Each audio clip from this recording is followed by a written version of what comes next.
We're back with Season 6, Episode 21. Every little thing she does is magic. This is, of course, the episode where Starlight decides to try and, she's having issues with her friendship lessons for reasons we'll cover in a minute, so she tries to magic her way through them. After all, she knows magic. That doesn't succeed. Shenanigans ensue. Before we go any further, this is the first time in quite a while, but ladies and gentlemen, the books have been knocked off the shelves. Puck-on! We haven't advanced that counter in quite a while. No, Ponyville's damaged in a while, too. And it'll never happen again. So, the cold open begins with magic lessons. Oh, yeah, let me just front load this. I really like this episode. Okay.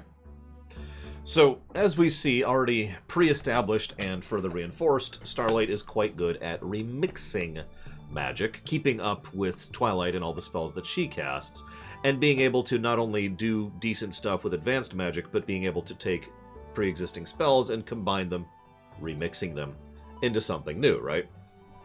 Yeah, again, we see the sorcerer thing continuing, which, you know, I'm down for background world building. Now, before we go any further, I do want to address S.A. Ross's main complaint that he's been saying in chat for the last several minutes, because I actually agree with it completely. Now, I still really like this episode, but this episode really should have been about 15 episodes ago. Now, I actually already said that, but this is me saying it when it's actually relevant to the episode. The timing of this doesn't make sense. Whoops, I forgot to hit enter. Timing of this doesn't make sense. This really should have been like one of her first episodes. In fact, frankly, this probably should have been before she met Trixie. Yes, I know this episode actually addresses Trixie. In fact, I mentioned that right at the beginning. Continuity counter, by the way. But that is my main complaint with the episode. It is absolutely going to drag down the score. This is a problem I've seen a lot of shows have. This is not exactly exclusive to MLP. Where they're like, hey! And it's like, but... like, what? I'm sorry, I have the wrong thing up? Hang on, I have so many windows up from earlier. There we go. Continuity counter for the Trixie thing. So, let's cover the episode proper. So she's good. She's doing the sorcerer thing, again. And maybe this is just because of all the World of Warcraft stuff I've been covering lately with the Lorecraft series. But Starlight reminds me a whole lot of the ancient Night Elves and the Nightborn, as well as the more modern Blood Elves and the High Elves. Now, you can take that as a positive or a negative thing, that's up to you. But the relevant point is one of the things that both all four cultures actually, all did very commonly, was they would focus heavily on me knocking over my medicine right in front of the mic. Sorry about the noise there. Sorry. Ahem. They focus on what they know and what they're good at. They specialize. In fact, they hyper-specialize into magic. This has caused them issues in the past. When the Amani trolls attacked during the Troll Wars, the Blood Elves were losing because all they had was magic. And when the Scourge came, they were crushed. This is a real factor, and you'll see this a week from today when the Blood Elf episode goes live. The Blood Elves lost 90% of their population. 90% to the Scourge invasion. Because magic. That was their thing. That was their primary focus. And if anyone could do anything to dismiss their magic or counterspell their magic or anything, they were done. They were a one-trick pony. This then, you can see why I'm bringing this up with regards to Starlight, since magic is clearly her shtick. It is the one thing she's good at, the one thing she knows really well, and the one thing that she keeps leaning on every time she tries to do anything. You'll notice, and I'm skipping ahead a little bit here, but towards the end of the episode, she keeps thinking about how else she could cast her way around this situation, both to resolve things, but also to do better next time. Right? So, once again, leaning on the magic. But let's get more into... yeah, this is a spike, as I actually mentioned that in my notes. As usual, it says right here, as usual, only one of Spike or Twilight has a brain per episode. Spike is the one who actually notices that Starlight is freaking out. Why is Starlight freaking out? Well, of course she is.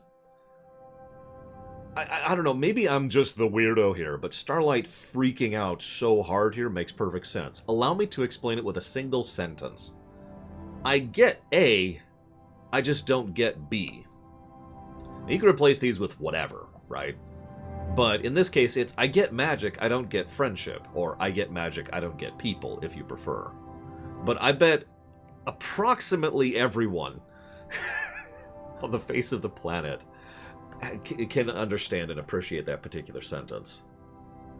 There's your comfort zone, right? There's the things you know. There's the things you're familiar with. There's the things that you got. You're confident in it, right? And then there's the stuff you don't. And even though from an outside perspective, it's like, but this is this amazing complex thing, and this is this silly thing. From your perspective, this is I got this, and this is, I could give personal examples. I admittedly don't actually have that many. But there is a world of difference between, for example, me talking about Warcraft, which is something I got. I could just do that right off the top of my head. Or Star Trek, you know, it's just boom, done. Confidence, right?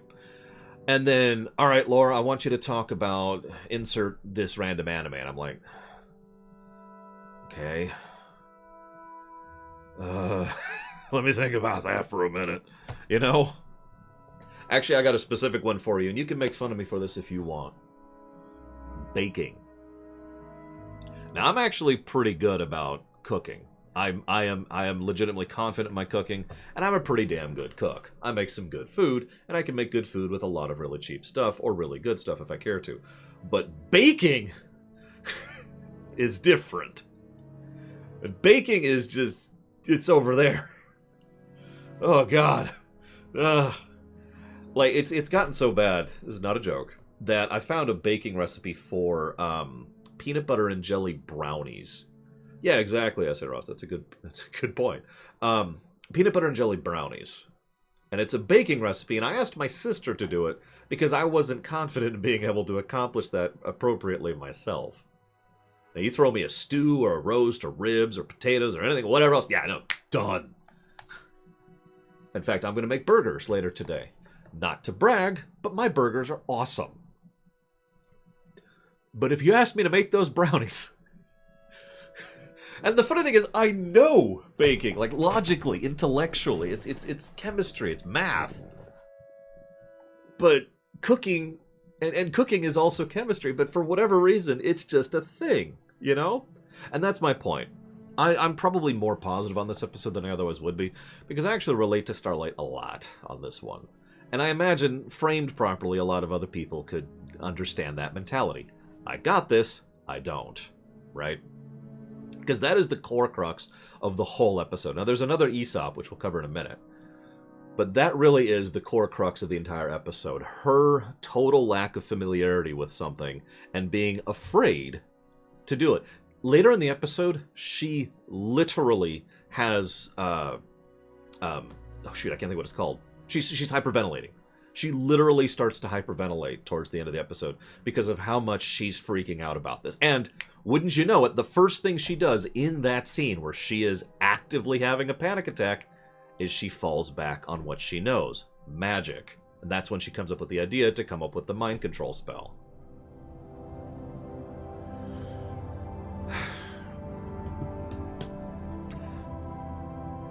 Yeah. I mean, I've never done that you're aware of, Lord Harriman. Now, let me rewind a bit. Sorry, I got a little bit ahead in my topic here.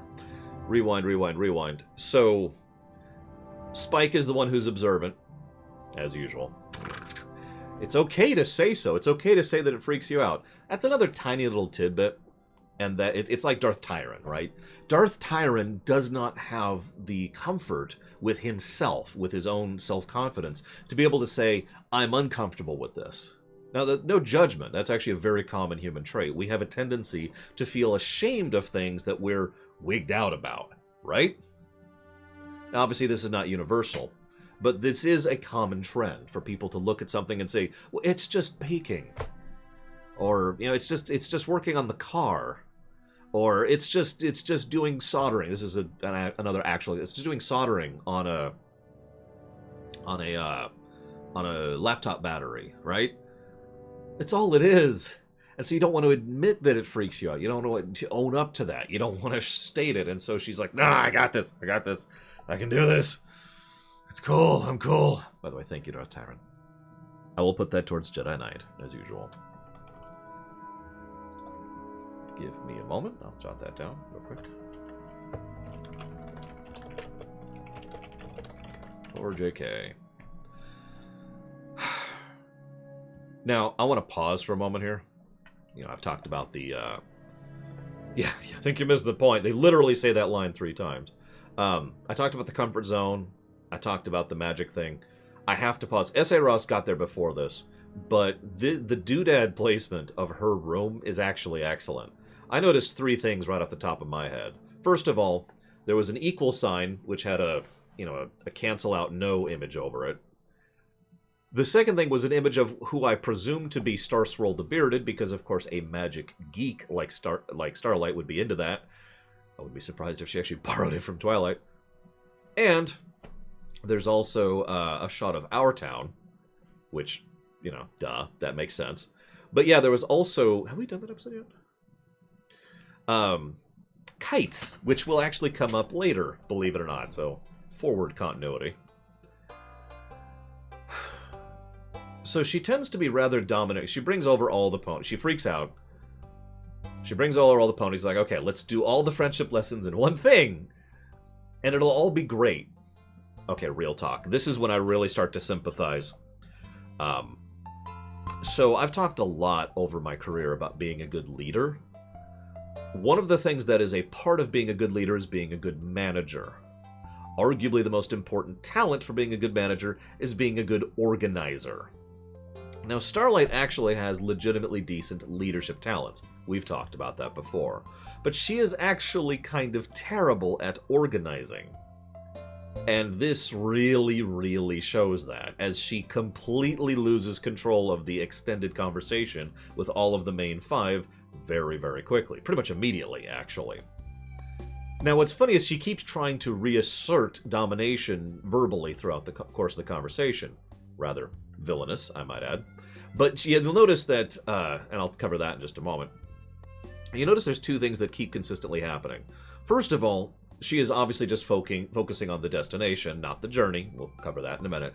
But second of all, I've noticed a lot of people, when they are freaked out in a social environment, tend to do one of 2 primary things. And I would be willing to bet money that approximately everyone in chat now falls into one of these 2 categories. You either go completely passive, you effectively pull yourself out of the social equation, just going along with whatever, or staying quiet. Or you try to constantly be in control of the social situation, effectively captaining the table, so to speak, and therefore constantly dominating the overall social discourse. You'll notice which one Starlight tries to do, and fails miserably at. It's worth noting. Yeah, exactly. Twilight would just... Now, it's worth noting that if you try to do one of these 2 things and fail at it, well, keep in mind that what you're doing here is trying to cope. So really frame this.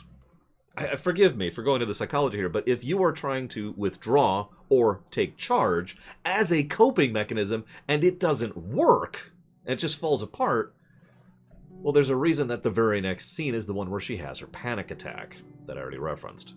Thank you, Racecat. Sorry, I almost said Rascor. Thank you very, very much. Always appreciate. I'll put that towards Mafia. You got it. Give me a moment here. Done. Now, it is also worth noting, I have to admit, I've literally seen this happen in real time before. Just someone who tries to take control of a social situation and just fails at it miserably. I actually usually see this at work more than anything else. Back when I used to work in the office spaces, this is a very common thing to happen when you get 3 or 4 engineers together and they're all working on a problem. One, or occasionally 2 of them, will try to take control of the situation. And if they're not actually skilled at organizing, managing, and being a leader, what usually happens is more or less exactly what happened in this situation. I don't know if I'm a good leader. I don't get a lot of opportunities to practice that. But I am reminded of a situation once upon a time where I was actually teaching a creative writing class. I've mentioned this a few times. I used to do this way, way back in like the college era. And several of the people had started drifting off into a tangent, and we only had so much time, and they needed to get this thing done. So what did I do? I took so I had a chalkboard. I took the eraser and slammed it broadside against the chalkboard as hard as I could. Now, that made a very resounding boom, which got everyone's attention. And I was like, all right, I need you to do this, and I need you to do this. This is how I want you to work on this project. And we got the project done, and it was a smash hit, and everyone was great. I don't know if that qualifies as good leadership or not, but for some reason I was really reminded of that specific incident, because Starlight probably should have done something like that. But of course, she doesn't have those skills, apparently. Or perhaps she just hasn't become recognizing of what it takes to try and coordinate with a large group of people who aren't actively trying to push against you, they're just doing their own thing.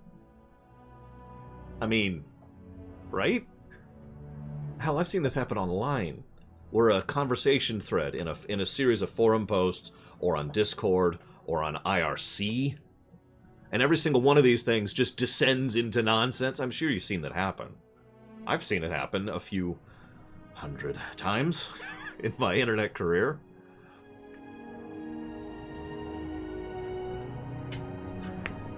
So she's...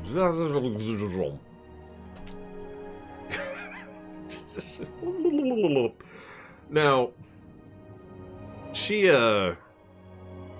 just Trixie, Savacom.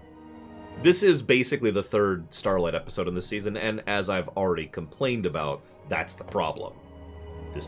I hate to reiterate this, but this episode really should have been shoved forward. Anyways, so she gets to the point of actually hyperventilating. She's freaking out over the whole situation, naturally drifts right back into her comfort zone. I can just use magic. Can I just say I love Starlight's actress? Because she perfectly... Wham! She perfectly... That's fair, Darth Tyron. Manages to convey the emotion of trying to effectively convince herself that it'll be okay, because otherwise she's just going to descend into actually losing it. Like, I say she's having a panic attack, but anybody who's had panic attacks knows there's actually a gradient there, right? And she's kind of over here. She's starting. She is at the beginning of panicking. She is not into the point of full tilt shutdown, which is substantially further down. And so you can hear in her voice as she's trying to talk, okay, I need to work on this. I need to do this. It's okay. I just need to add this and this. And she convinces herself that she is going to be able to take care of this situation. After all, she knows cooking. Or Star Trek. Or Warcraft. Or football. Or whatever. Use whatever example you'd like to. It really does apply pretty universally. Now, I said I'd talk about the villainous thing. I've already mentioned before that in my opinion Starlight remains a villainous individual despite not being evil, because her actions and mentality leans more towards... is more through the lens of villainy, for lack of a better way to put that. Like, she sees really absolutely no problem with just, okay, I'm going to do this. They're going to be okay with it. It's cool. Like, this is going to be so much better, right? None of this nonsense, none of this descending into pandemonium. We're going to get stuff done, and it's going to be so efficient. We're going to get it all done today. It'll be great. This is a villainous mindset, even though it is arguably not evil. I know I have to add arguably because, I mean, she mind controls her friends. Her friends, excuse me. I really need to put that in quotes because, as this episode makes extremely clear, they're not friends. And yeah, this is all to impress Twilight, too. That is something that needs to be kept in mind.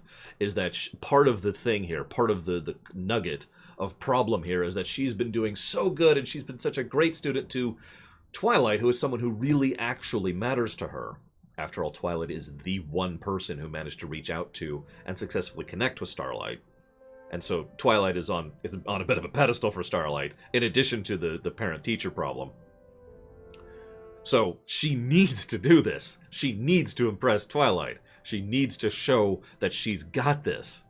Because after all, as I mentioned earlier, you don't want to admit when you don't. So, I love the animation on just this whole section of just the shenanigans section of the episode. It's like the whole entire, it's actually like the last 2/3 of the episode. I cannot gush enough about these animations. The way they do the eyes, the way that they're almost, you don't notice things like this unless you're really paying attention. But they go out of their way to show that they are moving wrong. Like they deliberately show the ponies that are effectively being in Uncanny Valley to show that they are wrong. It's all tiny little stuff, like how they move their heads, and how their facial expressions don't change, and how their eyes are animating or not animating. It's all brilliant, brilliant stuff. And I have to gush about how incredibly well done this is.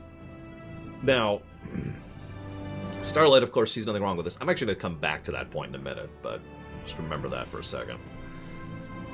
So, we got this. So, Pinkie Pie, super speed on camera. We already know she has super speed while she's baking. So that's cool. Starlight, naturally, tends to forget Rule 1 when it comes to golems or robots. That's understandable, since she's probably never made a golem or interacted with a robot before. But anybody who has will tell you, you need to be a little precise with your orders. Now, you might think, oh, lore, that has no relevance to real life. You ever try programming before? For those of you who haven't, a computer program only does what you tell it to. Just to summarize that whole mess. A computer program does exactly what you tell it to. So, yeah, it's keep baking. You got it. I have to mention a few things here. Granny Smith. This is why Data's a person.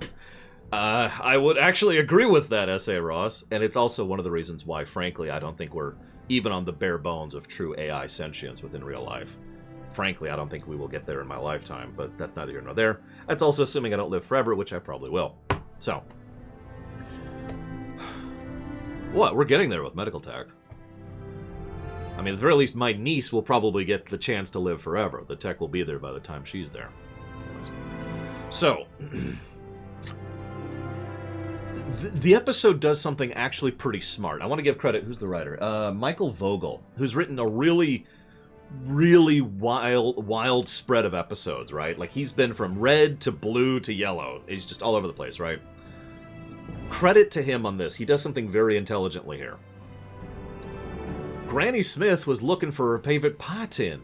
It looked here, but wasn't there. It looked here, but wasn't. Could you just skip to the end? Okay. It turns out Granny Smith didn't know how to make a pig do the backstroke. Now, first of all, that's funny. But second of all, that is the Aesop of the episode in one sentence, or more accurately, 3 sentences. You take the very beginning and the very end and remove all context. What are you left with? Nothing. This is, once again, another example of how MLP will show and then tell. This is the showing. Later on, when Spike and Twilight and Starlight actually say it, is the telling. And I think you kind of missed the point here. But this is brilliant, and this is a brilliant way to showcase that very concept. Because this is true. So many aspects of real life, if you remove context, mean nothing. I mean, I could come up with so many different examples of this, but the episode itself makes it very clear. Let me give one example really quick here. My personal favorite example. Let's assume for a moment that, and this is relevant to the episode too, I'll use this example. Hang on, I changed my mind in the mid-sentence there. Let's say that you see I think it's a crate, or no, it's a barrel, isn't it? Let's say you're looking at the water, and you just see this barrel floating out of the water. And that's it. Now, let's assume for a moment... Yeah, Jaws. You know what I'm referencing. Let's assume for a moment you've seen Jaws. Added context. What does that barrel mean?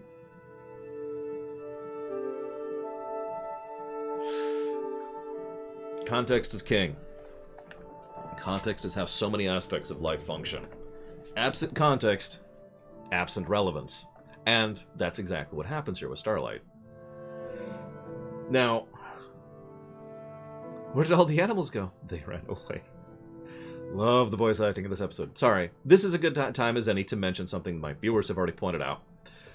Was that a Predator reference with Big Mac? I mean, the other ones are more overt. She mentions Notting Hill, Braveheart, Jaws, Tale of Two Cities, and Spider-Man. I wrote down all of those just to make sure I didn't miss any.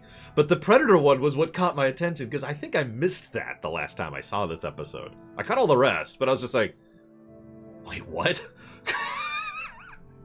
They could take our apples. A Tale of Two Apples? Also, this whole section is actually really well done. You know, bugs are not animals. Let me just say that. What was the quote for Predator?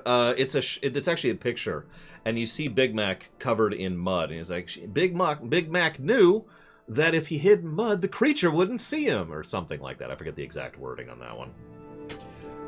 But yeah, Fluttershy, my actual note, no joke, in my notes here that I'm staring at right now was, I don't know how to pronounce that, EUEUAHGHGHKX.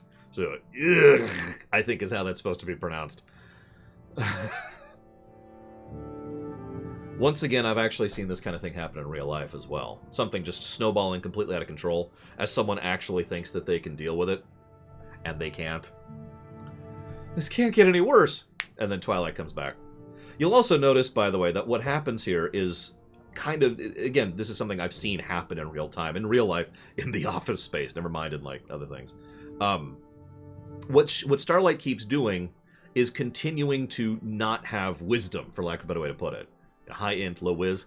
Because she keeps trying to band-aid the immediate problem that she created, and that fails, so she immediately tries to band-aid the next problem, and that fails, and at no point does she actually try to do a stopgap in order to try and deal with the overall issue.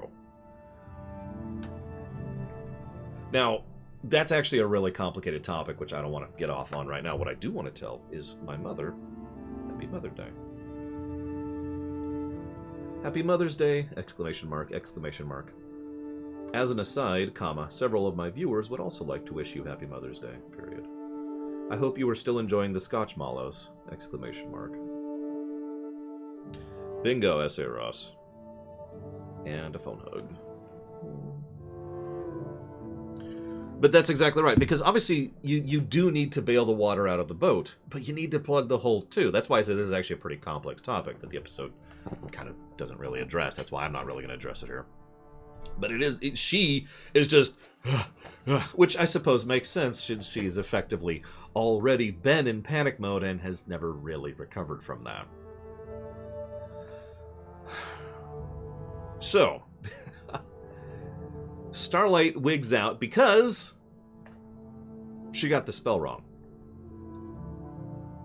This is when Spike tells the narrative, you know, the main Aesop. I think you kind of missed the point here.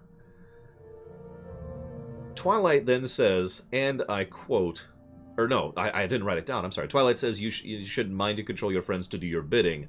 Starlight says, and I quote, well, when you put it that way, it sounds really bad. I said I'd come back to this. This is again what I mean by Starlight having a villainous mindset. Now, I should probably mention that sometimes, but not always, a villainous mindset coincides with a tangible mindset. Let me explain that really quick. I talk a lot about the difference between tangible and intangible, right? Tangible is, you know, I get carrots to eat. Oh, yeah, all right.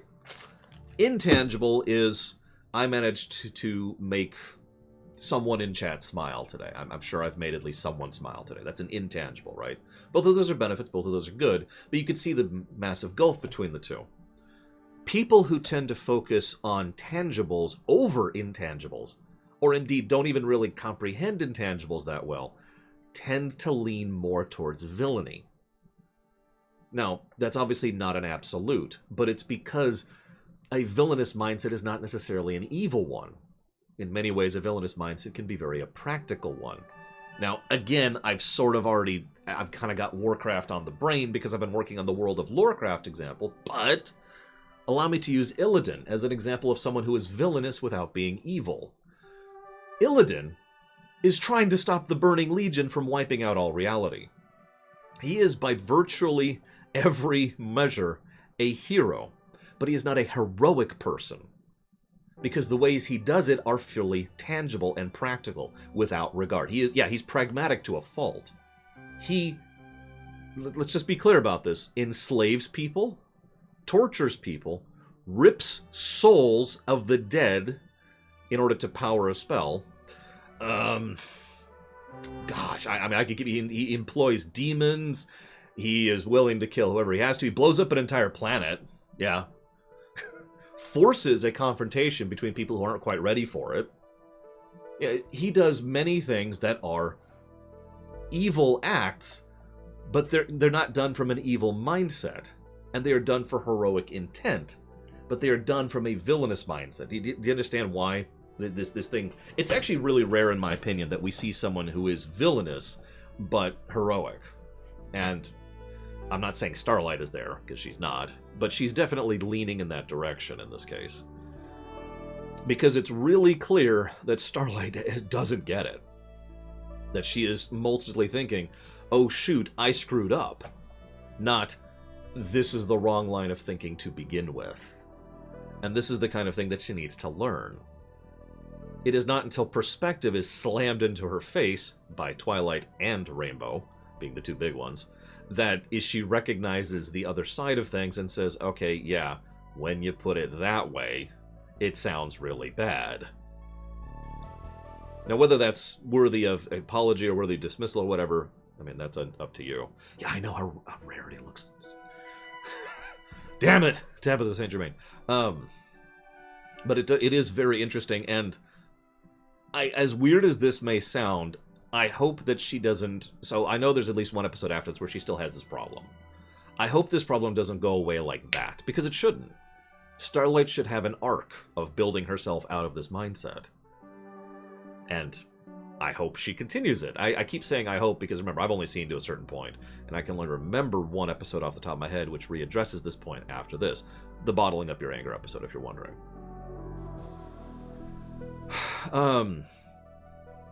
So then she has to do the advanced friendship lesson, apologizing. And yeah, apologizing is one of those fascinating concepts. I can only give my opinion on that, of course, because my opinion is actually very, very simple. You say you're sorry because you're sorry, not to make things better, not to, not to be forgiven. You say you're sorry because you're sorry. I'm going to go ahead and give credit to the actress here, because I think the way she says her apology makes it a legitimate apology. And if we're being honest, a legitimate apology is a very powerful thing. Ironically, also a very intangible thing. So anyways, then she goes around and starts trying to clean up the mess. We have a bit of a montage, as usual. Why would you add the spiders back to the castle? What is wrong with you? Sorry. This also leads to two things. One good, one bad. On the one hand, and yeah, Dash still lays into her as she should, I agree. Because again, this forgiveness shouldn't just be like that. Montages. You notice she, even at the end of the episode, she still retains a relative lack of understanding of the intangible. Okay, we need to chillax. Well, hang on. I've got... Just wait a minute here. Okay, in order to properly chillax, I need this, yeah, how long are we gonna be here? Come here. Right? She still doesn't get chillaxing. Of course she doesn't. Journey, destination, yada, yada, yada. The bad thing that leads to is a wah-wah, because the episode ends on a wah-wah, so we're gonna add a wah-wah. That is totally a wah-wah. There's been a lot of these, aren't there? And then the episode closes out. Now, let me... You know what? Hang on. I'll be right back. Give me one sec. Give me 1 second.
Okay.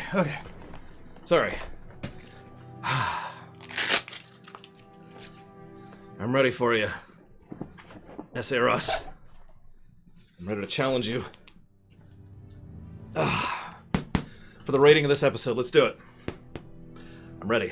Now, my first point is Starlight's awesome. Okay.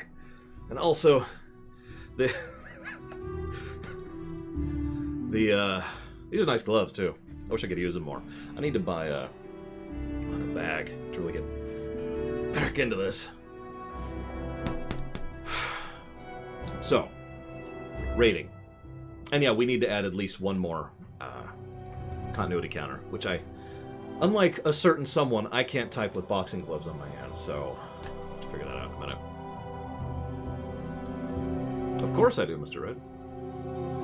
Now, I like this episode quite a lot, obviously, but I'm willing to be talked down a little bit. But only a little. It goes purple, red, orange, yellow, green, blue, and then blech. And then right at the bottom. We've actually never given a black episode other than Flutter Brother, which is obviously a black episode. I do agree, and I've already said this, I do agree. Yes, they're always on Sundays, Trihexia. Streaminations in general going forward, MLP or otherwise, will always be on Sunday. I do agree that this episode could have been much better if this was much earlier in the season. In fact, I wouldn't even be debating its rating at that point. It would be red. So, I'm willing to go down to orange, because, because it's placement. And how much this matters for future episodes, well, that's not relevant to this episode. But how much it kind of has issues with the previous ones, do I think they messed with the order? No. Although, I have done a little bit of behind-the-scenes look, and it is interesting to note that one of the things that happens in this season is they keep restructuring. Like, there's several episodes which were shoved around in order because the original intended order wouldn't have worked. Or, if I could state this more plainly, it seems clear that they wrote a lot of the episodes of this season without thinking about exactly where they should have happened in the season, without considering the placement. I don't know if that's because of the current showrunners, I don't know if that's because of Hasbro, I don't know if it's because just nobody thought about it. I mean, we all make mistakes, right? But one way or another, there's a bit of issues with that. Now, some of that was fixed by changing around the broadcast order, like we already mentioned with the Cutie Mark Crusaders episodes. This one was not fixed, and so here we are. It also doesn't help, and I do agree with S.A. Ross on this, that her, if you remember, I blasted this back then too, Starlight gets a you're forgiven kind of a moment at the end of season 5, I think it is. Just, I'd snap my fingers, but I can't right now. It's kind of hard to snap. And that montage I've always thought is one of the weakest parts of that episode, and frankly should have been ejected entirely. And I do think that montage at the end of season 5 actually diminishes the impact of several Starlight episodes after it. Alright, I'm ready.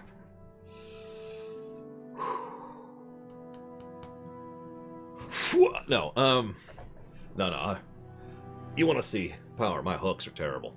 Anyways, let's go ahead and pull these off. These are good boxing gloves, though. If you want, what are these? Sanibel is the brand.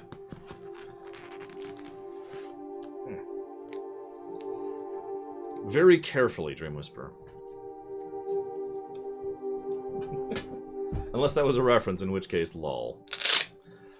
I'm good with orange. I'm good with orange.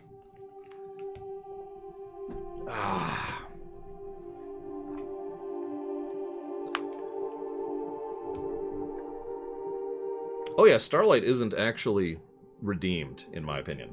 As I've said before, I think she is still has a villainous mindset. And I think she's got a long ways to go. I just hope they actually go there. You know, that's my worry. Because television. We're getting to the point where I'm speaking with less authority on future stuff because we're starting to run out of episodes I've actually seen. Like, I've seen, like, a season plus 5 after this, at this point. Whoop. There we go. With that,